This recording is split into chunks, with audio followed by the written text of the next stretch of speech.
Hello दोस्तों। So today we are going to discuss electrical discharge. आज हम लोग बात करेंगे इलेक्ट्रिकल डिस्चार्ज की, और ये हिंदी में होता है विसर्जन, विद्युत विसर्जन। तो आज हम लोग बात करने वाले हैं विद्युत विसर्जन की, विद्युत विसर्जन। तो चलिए देखते हैं कि ये इलेक्ट्रिकल डिस्चार्ज क्या है। जनरली, सामान्य तौर पर, नॉर्मली जो गैसेस होती हैं, dry gases and dustless gases, they are the bad conductor of electricity. जो गैसेस हैं वो सामान्य तौर पर इलेक्ट्रिसिटी की क्या है, बहुत ही बैड कंडक्टर हैं, मतलब अच्छे कंडक्टर नहीं हैं। सो आपको ये फैक्ट याद रखना है पहले कि जो गैसेस हैं, dustless gases and dry gases, they are the bad conductor of electricity at the normal temperature and normal pressure. सबको सामान्य है, अगर नॉर्मल टेम्परेचर है, नॉर्मल प्रेशर है, तो ये गैसेस, कोई सा भी गैसेस, हवा भी ले लीजिए, air is the mixture of gases. तो एयर भी जो डस्टलेस एयर है और जो कि क्या बोलना चाहिए, ड्राई एयर है, बैड कंडक्टर ऑफ इलेक्ट्रिसिटी, अच्छे से इलेक्ट्रिसिटी वहाँ से कंडक्ट नहीं होता, ये ऑलमोस्ट नहीं होता है। लेकिन अगर कुछ स्पेशल सर्कमस्टांसेस बनाए जाएं, कुछ विशेष माहौल बनाया जाए उनके लिए, तो वहाँ पे विद्युत का चालन हो सकता है। If we create some special circumstances, एक कुछ स्पेसिफिक टेम्परेचर और कुछ स्पेसिफिक प्रेशर क्रिएट करें, तो गैसेस से भी इलेक्ट्रिसिटी कंडक्ट हो सकता है।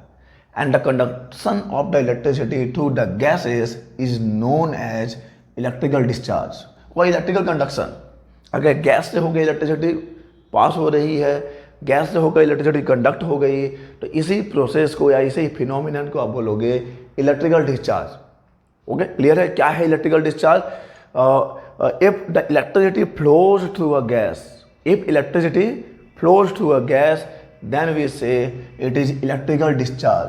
अगर किसी गैस से करंट इलेक्ट्रिसिटी पास हो गया है, इलेक्ट्रिसिटी कंडक्ट हो रहा है, so this phenomenon is electrical discharge, और इसी को बोलते हैं विद्युत विसर्जन। तो ये क्लियर है, आई थिंक ये तो इसमें कोई डाउट नहीं होना चाहिए कि इलेक्ट्रिकल डिस्चार्ज क्या है, इलेक्ट्रिकल विद्युत डिस्चार्ज। और देखो यहाँ पे डिस्चार्ज का कोई और मतलब नहीं है। एक्चुअली में चार्ज और डिस्चार्ज में हम लोग कन्फ्यूज हो जाते हैं। चार्ज मीन चलो ठीक है, चार्ज हो रहा है तो वहाँ पे करंट की बात होगी, और डिस्चार्ज हो गया मीन्स वहाँ पे, ये नाम तो आम तौर पे है, चार्ज और डिस्चार्ज, बैटरी चार्ज हो गया है, बैटरी डिस्चार्ज हो गया है। लेकिन यहाँ पे जो वर्ड किस कॉन्टेक्स्ट में यूज किया है कि अगर गैस से इलेक्ट्रिसिटी कंडक्ट हो रही है, आमतौर पे नहीं होती है, लेकिन अगर आप कुछ स्पेशल बंदोबस्त कर दो तो वहाँ से विद्युत का चालन संभव भी है। और जब ये ऐसा हो जाएगा, जब गैस से इलेक्ट्रिसिटी कंडक्शन स्टार्ट हो जाएगा, तो आप बोलोगे कि यहाँ पे क्या हो रहा है, यहाँ पे हो रहा है इलेक्ट्रिकल डिस्चार्ज। ओके, तो मैंने बोला है कि इलेक्ट्रिकल डिस्चार्ज कुछ स्पेशल सर्कमस्टांसेस में ही होगा। तो उस स्पेशल सर्कमस्टांसेस को क्लियर करने के लिए, स्पेशल सर्कमस्टांसेस को क्रिएट करने के लिए, माहौल बनाने के लिए कुछ चाहिए होगा। ठीक है, तो यहाँ पे हम लोग यूज करते हैं डिस्चार्ज ट्यूब। डी है ना, this is not O, this is D, discharge tube, जिसको हिंदी बोलेंगे विसर्जन नलिका, विसर्जन नलिका। तो देखो यहाँ नाम से ही क्लियर है, as the name suggest, discharge tube, जिसमें आप गैसेस का इलेक्ट्रिकल डिस्चार्ज परफॉर्म करोगे। ठीक है, तो ये ट्यूब है, तो एक नलिका होगी जिसमें कि आप गैसेस का इलेक्ट्रिकल डिस्चार्ज, हम लोग इस प्रोसेस को परफॉर्म करेंगे, उसको स्टडी करेंगे, तो that will be the discharge tube. तो चलिए देखते हैं ये डिस्चार्ज ट्यूब में क्या होता है। डिस्चार्ज ट्यूब एक्चुअली होता है एक 30 से 40 सेंटीमीटर लंबा ट्यूब। सो ये मैं बना दिया ट्यूब,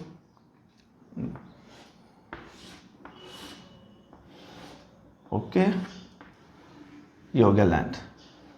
लेंथ इसका ऑलमोस्ट 30 to 40 सेंटीमीटर होगा, 30 to 40 सेंटीमीटर। और इसका जो लेंथ, यहाँ लेंथ जो है इसका डिस्चार्ज ट्यूब का लेंथ ऑलमोस्ट 30 सेंटीमीटर। एग्जैक्ट 30 वो तो डिपेंड करता है। लेंथ इसका जो डायमीटर है, ट्यूब है तो डायमीटर होगा, डाया जो है almost 3 to 5 centimetre, 3 to 4 centimetre, कहीं कहीं भी तो चलो 3 सेंटीमीटर लिख लेते हैं, 3 सेंटीमीटर होगा, ठीक है। और यहाँ पे दो इलेक्ट्रोड्स होंगे, एल्युमिनियम के दो डिस्क होंगे, ठीक है, ओके। एल्युमिनियम दो अच्छा, ये डिपेंड करता है कि आप कौन सा मटेरियल यूज़ कर रहे हो। जनरली यहाँ पे एल्युमिनियम के दो इलेक्ट्रोड्स यूज़ करते हैं, तो एक हो जाएगा कैथोड। क्यों का कैथोड? क्योंकि इस इलेक्ट्रोड्स का हम लोग कनेक्शन कर देंगे with induction coil. So this is a induction coil, यहाँ पे प्लस माइनस। सो जो एल्युमिनियम डिस्क पॉजिटिव टर्मिनल से कनेक्टेड है that will be anode, that will be anode. और जो नेगेटिव से कनेक्टेड है that will be cathode, see for cathode. तो ये हो जाएगा कैथोड इलेक्ट्रोड और ये हो गया एनोड इलेक्ट्रोड। और ये है induction coil, this is induction coil to produce very high potential difference. ये जो दो प्लेट है उसके बीच में बहुत ही ज़्यादा विभवांतर उत्पन्न करने के लिए, to produce the very high potential difference between the electrodes. और ये आपका high potential difference 10,000 to 15,000 volt का हो सकता है। इसके बीच में जो पोटेंशियल डिफरेंस होगा that will be produced by the induction coil, ठीक है। तो इतना पोटेंशियल डिफरेंस अप्लाई कर सकते हैं, इससे ज़्यादा भी कर सकते हैं एज पर रिक्वायरमेंट, जितनी आवश्यकता होगी। और यहाँ पर दो चीज़ें और हैं, यहाँ पे लगा हुआ है एक मैनोमीटर या प्रेशर गेज बोल लीजिए, manometer to measure the pressure inside this discharge tube. इस डिस्चार्ज ट्यूब के अंदर प्रेशर को मेजर करने के लिए आपके पास है मैनोमीटर और प्रेशर गेज। और क्योंकि आपको प्रेशर को वैरी करना होगा, प्रेशर को रिड्यूस करना पड़ता है, तो यहाँ पे है अपने पास वैक्यूम नहीं है यहाँ पे। जो वैक्यूम को क्रिएट करने के लिए, मीन्स प्रेशर को डिक्रीज करने के लिए अपने पास एक वैक्यूम पंप है, वैक्यूम पंप। ओके, तो देख लीजिए क्या क्या है। ये रहा आपका एक 30 to 40 सेंटीमीटर का एक ग्लास ट्यूब जिसका कि डायमीटर है 3 सेंटीमीटर का। यहाँ पे दो इलेक्ट्रोड्स हैं, एक है कैथोड एक है एनोड। इंडक्शन कॉयल जो कि प्रोड्यूस कर सकता है 10 से 15,000 वोल्ट का पोटेंशियल डिफरेंस। यहाँ पे एक मैनोमीटर है और ये रहा vacuum pump. Manometer to measure the pressure and vacuum pump to decrease the pressure, माहौल बनाने के लिए, ठीक है। तो ये है आपका डिस्चार्ज ट्यूब जिसके अंदर आपको electrical discharge of the gases perform करना है और इसको स्टडी करना है, ठीक है। तो मैंने स्टार्टिंग में बोला था कि gases are the bad conductor of electricity. सामान्य तौर पर गैसेज से इलेक्ट्रिसिटी का फ्लो नहीं होता है, कुछ माहौल बनाएंगे। तो देखो माहौल क्या है, माहौल ये है कि पोटेंशियल डिफरेंस बहुत ज़्यादा हो, at the high potential difference and low pressure. माहौल यही है कि पोटेंशियल डिफरेंस बहुत हाई होना चाहिए, प्रेशर बहुत ही कम होना चाहिए, तब वहाँ पर इलेक्ट्रिकल डिस्चार्ज आपको देखने को मिलेगा, ठीक है। तो जैसे जैसे आप प्रेशर को डिक्रीज करते जाओगे तो उसके हिसाब से वहाँ पे चीज़ें घटित होती जाएंगी। उसके हिसाब accordingly as you decrease the pressure, उसके अकॉर्डिंग वहाँ पे चीज़ें होती जाएंगी। तो चलिए देखते हैं कि जब हम लोग प्रेशर डिक्रीज करेंगे तो उसके अकॉर्डिंग क्या क्या पैटर्न आपको इस डिस्चार्ज ट्यूब में देखने को मिलेगा। ओके, तो let's see what patterns we will observe. अगर हम लोग एक्सपेरिमेंट करते हैं और प्रेशर को डिक्रीज करते जाएंगे, पोटेंशियल को इंक्रीज करते जाएंगे, तो उसके साथ साथ means increasing potential and decreasing pressure, क्या पैटर्न हम लोग को देखने को मिलेगा। Let's see.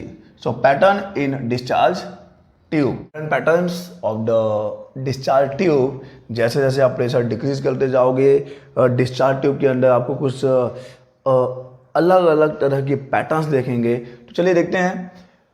Eight atmospheric pressure, जब आपके डिस्चार्ज ट्यूब के अंदर का प्रेशर नॉर्मल एटमॉस्फेरिक प्रेशर है, नॉर्मल एटमॉस्फेरिक प्रेशर होता है 760 mm of Hg। Mercury column में अगर आप प्रेशर मेजर करोगे तो एटमॉस्फेरिक प्रेशर कितना होता है? Atmospheric pressure is 760 mm of Hg। तो अगर एटमॉस्फेरिक प्रेशर अगर आपके डिस्चार्ज ट्यूब के अंदर का प्रेशर इतना है, जो कि it is also known as 1 atm, तो वहाँ पर कोई भी डिस्चार्ज आपको देखने को नहीं मिलेगा।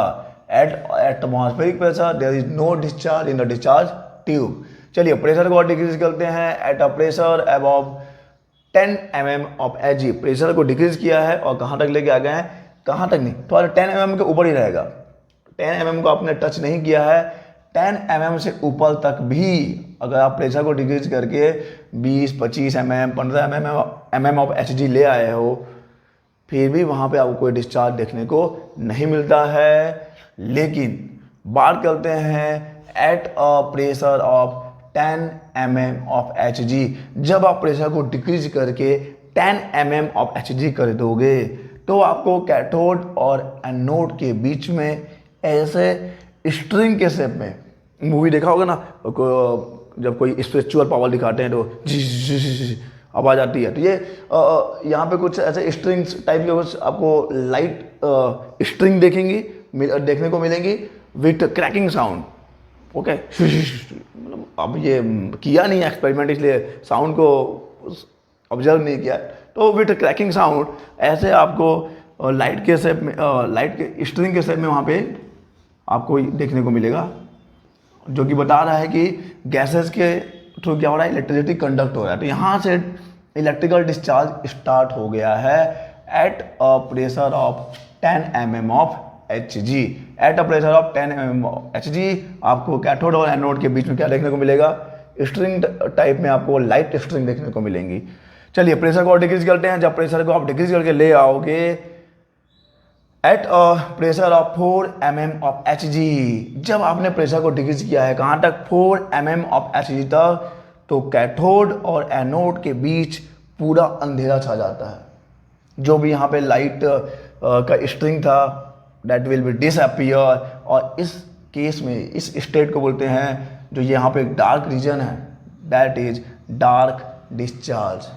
कैथोड और एनोड के बीच में पूरा एक डार्क रीजन आ जाएगा, जिसको बोलोगे आप डार्क डिस्चार्ज। लेकिन कैथोड और एनोड अभी ग्लो कर रहे हैं, कैथोड और एनोड पे ग्लो है। तो eight a pressure of 4 mm of Hg, यहाँ पे जो लाइट स्ट्रिंग प्रोड्यूस हुआ था ये यहाँ पे गायब हो जाता है, और इसको बोलते हैं डार्क डिस्चार्ज। चलिए आगे बढ़ें। प्रेशर को और कम किया है eight a pressure of less than 4 mm of Hg, pressure को और कम कर दिया है, 4 mm से नीचे लेके आए हैं। तो देखिए क्या देखने को मिल रहा है कि कैथोड और एनोड के बीच में आपको ल्यूमिनस कॉलम देखने को मिलेगा। मीन्स ऐसा ये जो डैश डैश है एक्चुअली में क्या है, क्या बोलना चाहिए, चमक है, ऐसा डैश डैश करके। तो ये जो है इसको बोलते हैं पॉजिटिव कॉलम, इस स्टेट को बोलेंगे पॉजिटिव कॉलम। ये ल्यूमिनस है, चमक है एक। इसको कैसे बताएं आपको, एक्सपेरिमेंट करके देखना पड़ेगा। लेकिन समझिए कि इस स्टेट में जो ल्यूमिनस एक चमक जो ऑब्टेन हुई है, इसको बोलते हैं positive column. Eight a pressure less than 4 mm of Hg, 4 mm से कम प्रेशर पे आपको यहाँ पर क्या देखने को मिलेगा? पॉजिटिव कॉलम कैथोड और एनोड के बीच में। और जब और इस पॉजिटिव कॉलम का जो कलर है, एक्चुअली मैं पॉजिटिव कॉलम मैं बोल रहा हूँ तो ये लाइट एक चमक टाइप का है, मतलब लाइट ही होगा, ठीक है। तो इसका जो कलर है depend on the nature of the gas, कि आपने कैसा गैस वहाँ पे यूज किया है। लाइक अगर आप वहाँ यूज करते हो एयर, अगर आपने यूज किया है एयर, तो एयर के लिए ये पॉजिटिव कॉलम का कलर रहेगा पर्पल रेड, एंड नाइट्रोजन के लिए रेड, नियॉन के लिए डार्क रेड, क्लोरीन के लिए ग्रीन, कार्बन डाइऑक्साइड के लिए होता है ब्लूइश वाइट, और मर्क्यूरी वेपर अगर आपने यूज किया है, इसके अंदर का जो गैस है, अगर मर्क्यूरी वेपर है तो उसका कलर हो जाता है ग्रीन। ओके, तो वन मोर टाइम, अगर नोट करना तो नोट कर लो कि ये जो पॉजिटिव कॉलम है उसका जो कलर है डिपेंड करता है नेचर ऑफ द गैस पे।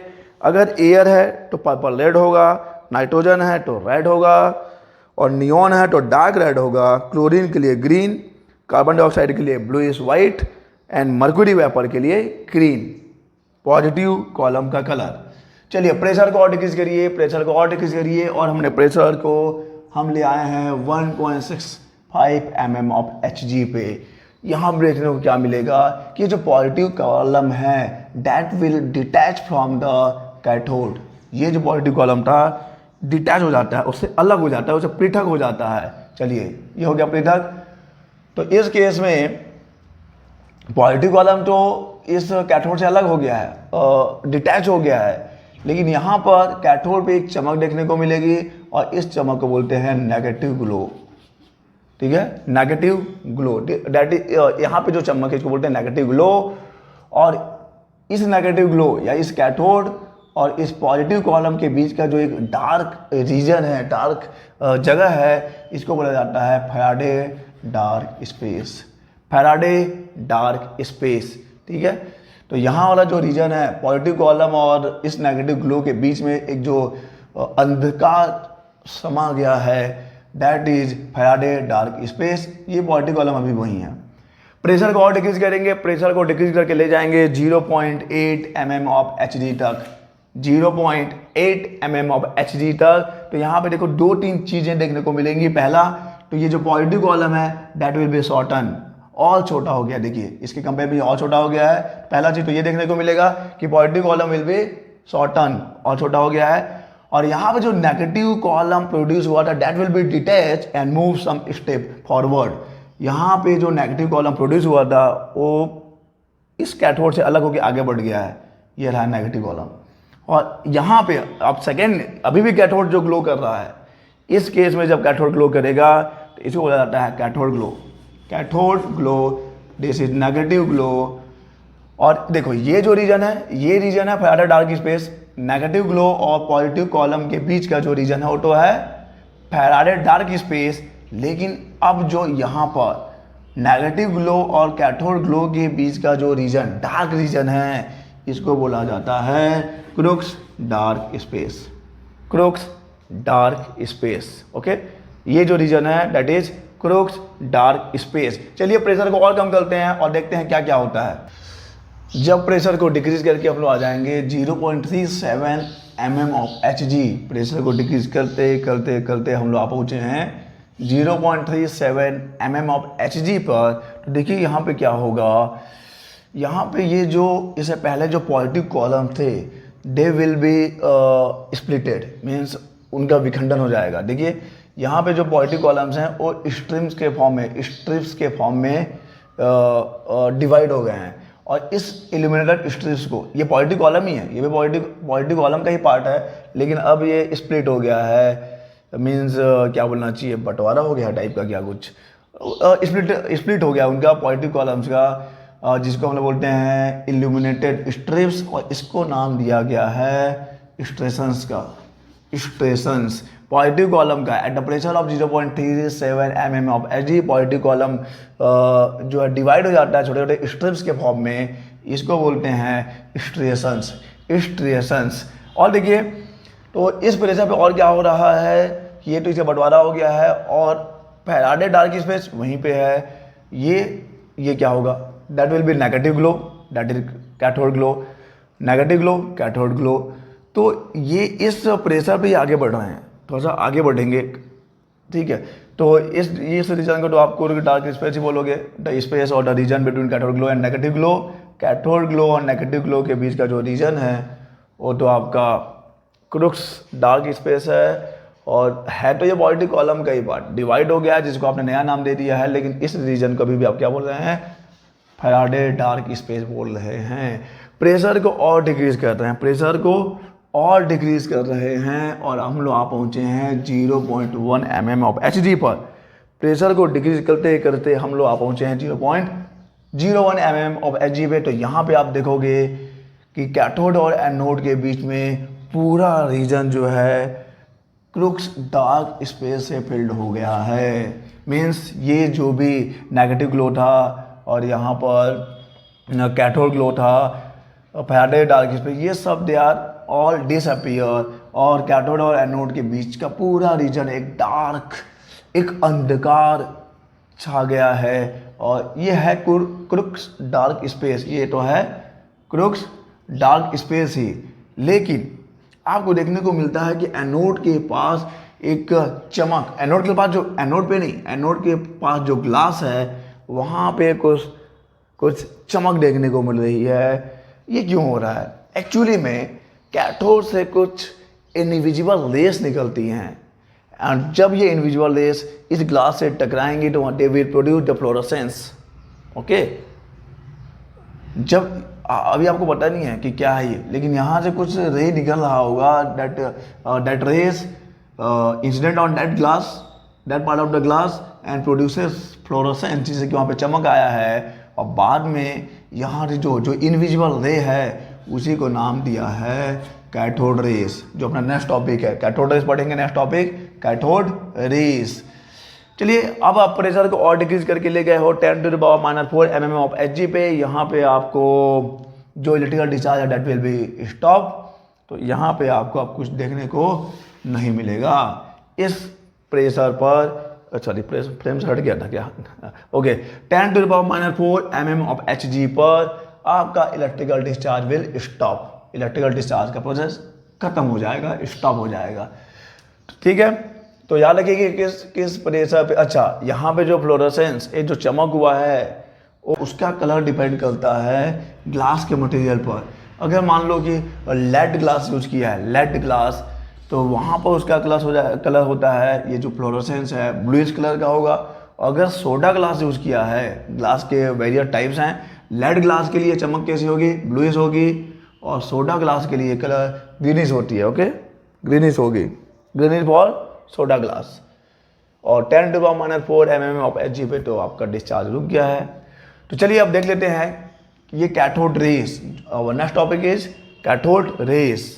चार ट्यूब में अगर आप उसके अंदर का प्रेशर 0.0 mm ऑफ Hg कर दो तो ये जो डिस्चार्ज ट्यूब है, discharge tube that is filled with a dark Crookes dark space. जब इसके अंदर का प्रेशर, डिस्चार्ज ट्यूब के अंदर का प्रेशर कितना हो जाता है? 0.01 mm ऑफ Hg, तब इसके अंदर का पूरा रीजन जो है that is filled with Crookes dark space. लेकिन यहाँ पर आपको कुछ चमक देखने को मिल रही है, यहाँ पे फ्लोरोसेंस इफेक्ट देखने को मिल रहा है। और लेटर जब स्टडी किया गया इसका बाद में तो पता चला है एक्चुअली में यहाँ से क्या है, यहाँ से कुछ रेस प्रोड्यूस होती हैं and when this rays incident on this part of the glass, तो यहाँ पे एक फ्लोरोसेंस इफेक्ट प्रोड्यूस होता है जिसका कि कलर डिपेंड करता है कि ग्लास का मटेरियल क्या है। ओके, तो देखिए एक्चुअली में ये जो कैथोड रेस है, cathode rays are actually the stream of electrons. Okay, अगर मान लो इलेक्ट्रॉन किसी कंडक्टर में फ्लो हो रहा है तो उसको इलेक्ट्रिसिटी बोलोगे। जब ये डिस्चार्ज ट्यूब में इस बहुत ही लो प्रेशर रीजन में जब ये पूरा इलेक्ट्रॉन जब फ्लो होता है तो एक्चुअली में कैथोड रेस क्या है? कैथोड रेस आर सिंपली क्या है? Cathode rays are the streams of electrons. Electron की धारा है। क्या बोला है कि कैथोड रेस क्या है? Cathode rays are the streams of negatively charge particle that is electron. Electron की जो एक धारा होती है उसी को बोला है कैथोड रेस। ओके, यही कैथोड रेस जब यहाँ पे कोलाइड होगा इस ग्लास के पार्ट में, जब इंसिडेंट होता है तो वहाँ पे फ्लोरोसेंस इफेक्ट प्रोड्यूस होगा। तो cathode rays are the invisible rays which actually is the streams of negatively charged particle electrons। इलेक्ट्रॉनों की जो धारा है ना उसी को बोला है वहाँ पर cathode rays.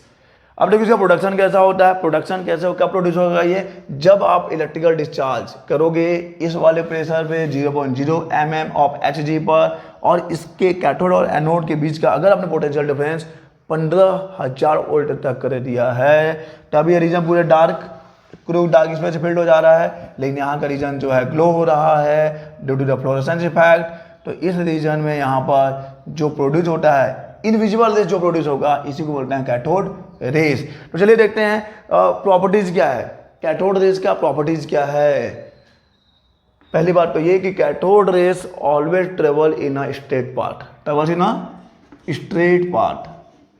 Cathode rays travels in a straight path. Okay. Number 2, cathode rays, okay, ये एक्चुअली में नेगेटिव चार्ज पार्टिकल इलेक्ट्रॉन की धारा है, तो deflected by the electric field में से ये डिफ्लेक्ट हो जाएगा, deflected by electric field and also deflected by the magnetic field.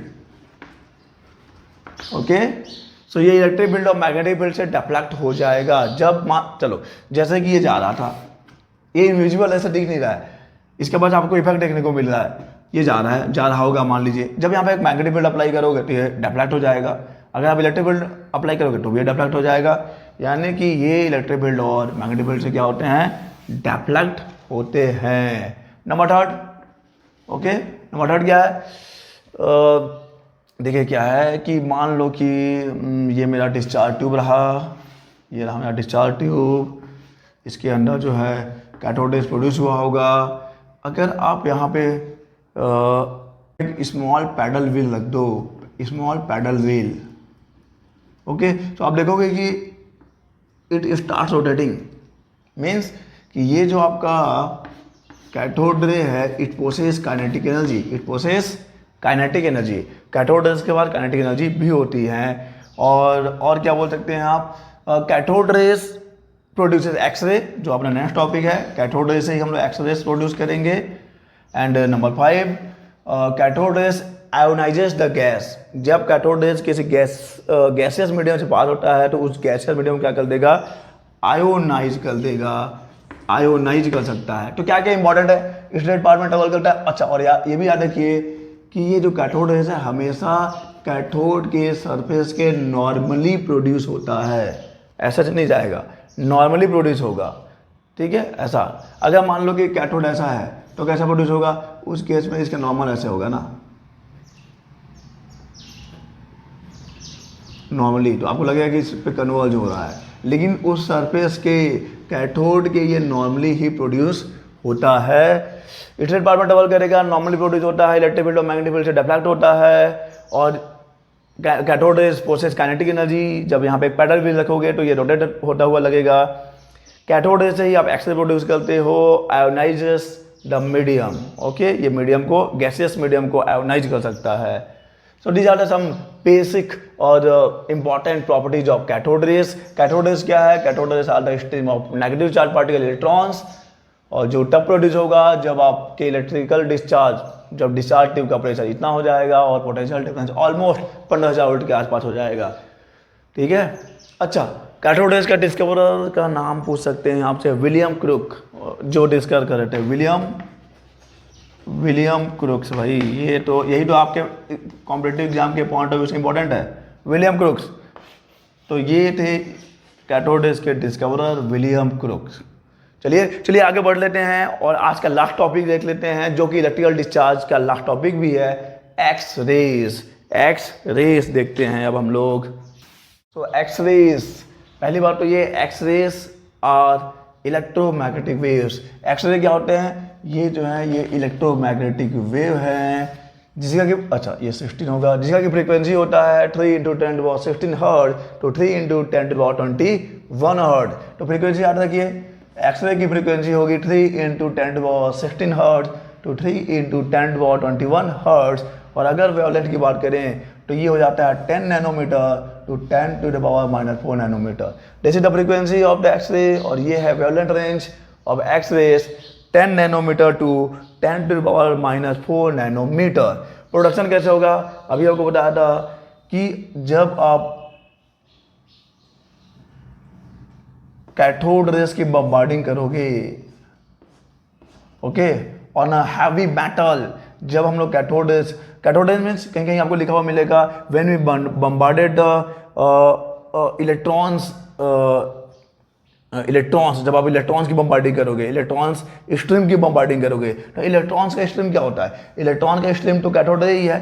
तो जब आप कैथोड रेस यानी कि इलेक्ट्रॉन्स के स्ट्रीम की बम्बार्डिंग करोगे ऑन अ हैवी मेटल, तो वहाँ से जो रेस प्रोड्यूस होगा दैट आर एक्स रेस, तो होता है एक्स रेस। चलिए इसकी प्रॉपर्टी को देख लेते हैं। प्रॉपर्टीज क्या है? पहली बात तो ये, it affect the photographic plate. Second क्या है? ये आयोनाइज कर देता है गैसेस को। और ये producer the luminescence. Luminescence means जब किसी सरफेस पे ये सरफेस मीन्स जहाँ पे ये ल्यूमिनस इफेक्ट प्रोड्यूस कर सकता है, ग्लो प्रोड्यूस करेगा जब किसी ये मेटालिक या किसी चीज़ पे जब ये इंसिडेंट होगा तो। ओके, सो ये affect the photographic plates, ionise the gases and produces the luminescence, can penetrate human body. इसका जो पेनिट्रेटिंग पावर है वो गामा रे से तो कम है, लेकिन कंसिडरेबली है। ये ह्यूमन बॉडी को तो पेनिट्रेट कर सकता है, लेकिन जो बोन्स हैं ह्यूमन बॉडी में, जो बोन्स होंगे जो कि हार्ड होंगे होती हैं, उनको ये पेनिट्रेट नहीं कर पाता है। यूजर देख लेते हैं। मेडिकल इन्वेस्टिगेशन में बिल्कुल सही है। आप जब जाते हो, गिर गए, एक्सीडेंट हो गया, तो क्या करवाते हैं? एक्सरे करवाते हैं। ओके, अगर आपका जो बोन है वो फ्रैक्चर तो नहीं हुआ है, तो ये डिटेक्ट करने के लिए तो क्या बोल सकते हो आप, ब्रोकन बोन को इन्वेस्टिगेट करने के लिए, सो इन मेडिकल इन्वेस्टिगेशन, और या फिर ये पता करने के लिए कि आपके बॉडी के अंदर कोई मेटालिक, गलती से आदमी लोहा नहीं खाता है, चबाता नहीं है, लेकिन मान लो गलती से कुछ मेटालिक या कुछ ऐसा किसी चला गया बॉडी में, तो उसको डिटेक्ट करने के लिए study of crystalline structure, metal कोई भी क्रिस्टलिन स्ट्रक्चर है उसको स्टडी करने के लिए, treatment of cancer and tumour, some type of cancer and some type of tumour, detecting cracks and defects. अगर आपके पास कोई मेटालिक सब्सटेंस है, ठीक है, मैं भी इसकी बात नहीं कर रहा हूँ, मैं बात कर रहा हूँ डिटेक्टिंग क्रैक्स एंड डिफेक्ट्स की। कोई क्रिस्टलिन स्ट्रक्चर होता है, उसमें क्रैक्स प्रोड्यूस हो गया जो नेकेड आइज नहीं दिखता है, तो उसके लिए आप वो डिटेक्ट को, और कोई डिफेक्ट हो गया है मान लो आपके क्रिस्टलिन स्ट्रक्चर में, तो उसको डिटेक्ट करने के लिए हम लोग यूज कर सकते हैं एक्सरेस को। यूज इन मेटल डिटेक्टर में भी इसको यूज करेंगे। जनरली आप जाते हो रेलवे स्टेशन पे या फिर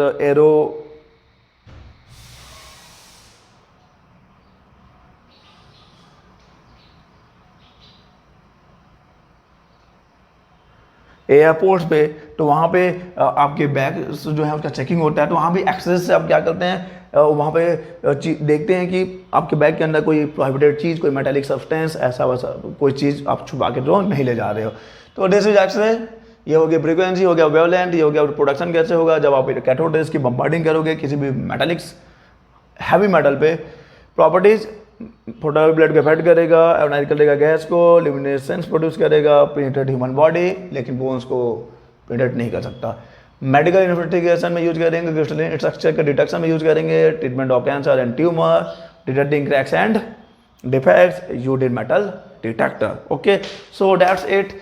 ये था आपका इलेक्ट्रिकल डिस्चार्ज, और इसमें पढ़ लिया आपने इलेक्ट्रिकल डिस्चार्ज क्या होता है, डिस्चार्ज ट्यूब क्या है, कैथोड रेज क्या है, और एक्सरेज क्या होती है। तो यहाँ पे ये कहानी खत्म होगी। नेक्स्ट लेक्चर में we will start magnetism. Okay, so तब तक के लिए अलविदा, गुड बाय और टाटा।